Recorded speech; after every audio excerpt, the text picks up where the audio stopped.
Hello बच्चों, कैसे हो आप सब। आई होप आप सब अच्छे होंगे। आज हम एक कहानी पढ़ने वाले हैं जिसका नाम है बंदर और बया।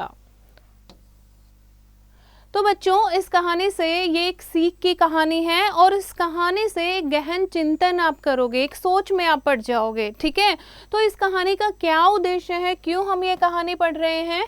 इस कहानी से यह स्पष्ट होता है कि हमें दूसरों की सीख तभी देनी चाहिए जब सामने वाला समझ रहा हो और अपनी बात को बार बार दोहराना नहीं चाहिए। ठीक है, यानी जिसको सीख नहीं चाहिए हमें उसको सलाह भी नहीं देनी चाहिए। जब कोई हमारी बात समझना चाहता हो हमें उसी को सीख देनी चाहिए। तो बच्चों, कहानी शुरू करते हैं। किसी वन प्रदेश में एक बया रहती थी। बया क्या होता है? एक पक्षी होता है। ठीक है, तो एक पक्षी रहती थी एक जंगल में। उसने अपनी छोटी सी चोंच से तिनका तिनका लाकर सुंदर सा घोंसला बनाया हुआ था। घोंसले में बया अपने परिवार सहित मजे से रहती थी। सहित क्या होता है? साथ में। अब उस जंगल में बया जो है वो अपने परिवार के साथ, अपने छोटे बच्चों के साथ मजे से रहती थी। बरसात का मौसम था। एक दिन खूब वर्षा हुई। खूब क्या होता है बच्चों? खूब होता है बहुत सारी। तो बारिश का मौसम आ गया और उस दिन बहुत बारिश हुई।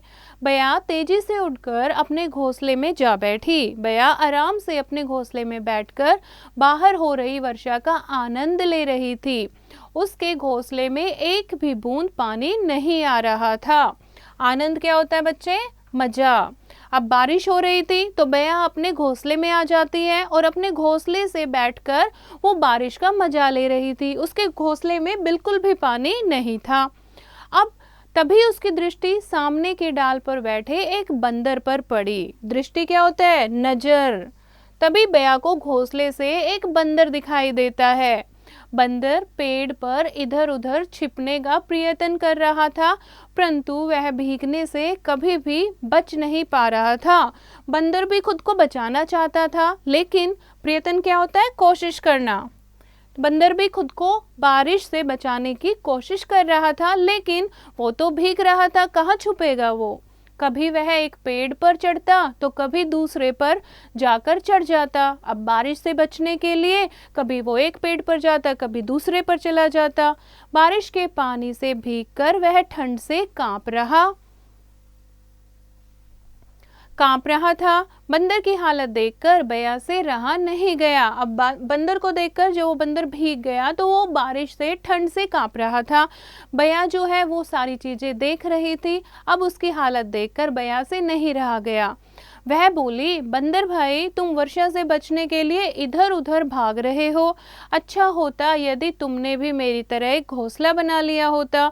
मैंने जो घोंसला बनाया है इसके कारण अब मुझे तेज हवा, वर्षा, धूप की कोई चिंता नहीं है। एक तुम हो जो अपने लिए वर्षा ऋतु आने से पहले कोई घर नहीं बना सके। बंदर चुपचाप सुनता रहा।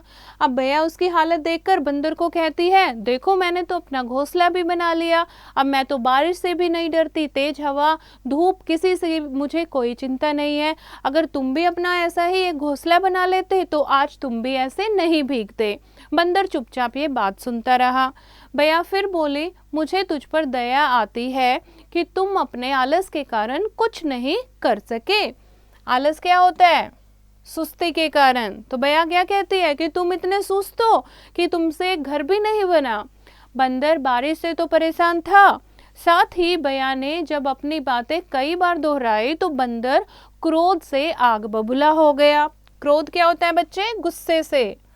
अब पहले ही बंदर बेचारा परेशान था, अब उसको बया की बातें सुनकर और गुस्सा आ गया। वह तेजी से उस डाल पर पहुंचा जिस पर बया का घोंसला था।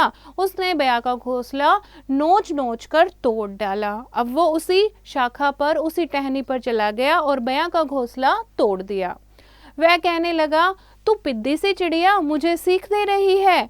अब आया मजा, अब तू भी मेरी तरह बारिश में भीग और ठंड से कांप। अब देखो, पिद्दी सी क्या होता है? छोटी सी।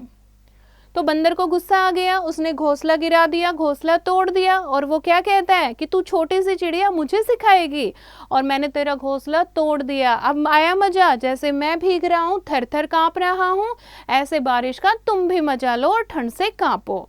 तो देखा बच्चों आपने, इस कहानी से हमें क्या शिक्षा मिलती है? हमें मूर्खों को उपदेश नहीं देना चाहिए। अब इस कहानी में मूर्ख कौन था? मूर्ख था बंदर, ठीक है, जो बया की बात, बया तो उसको समझा रही थी लेकिन उसको गुस्सा आ जाता है। तो हमें कभी भी बच्चों जो हमारी बात नहीं सुनना चाहते, हमें उनको, मूर्खों को उपदेश नहीं देना चाहिए। तो बच्चों ये थी आज की कहानी। आशा करती हूँ आपको समझ आई होगी। फिर से आप इसको एक बार दोहराएंगे और अभ्यास जो है वो स्वयं करेंगे।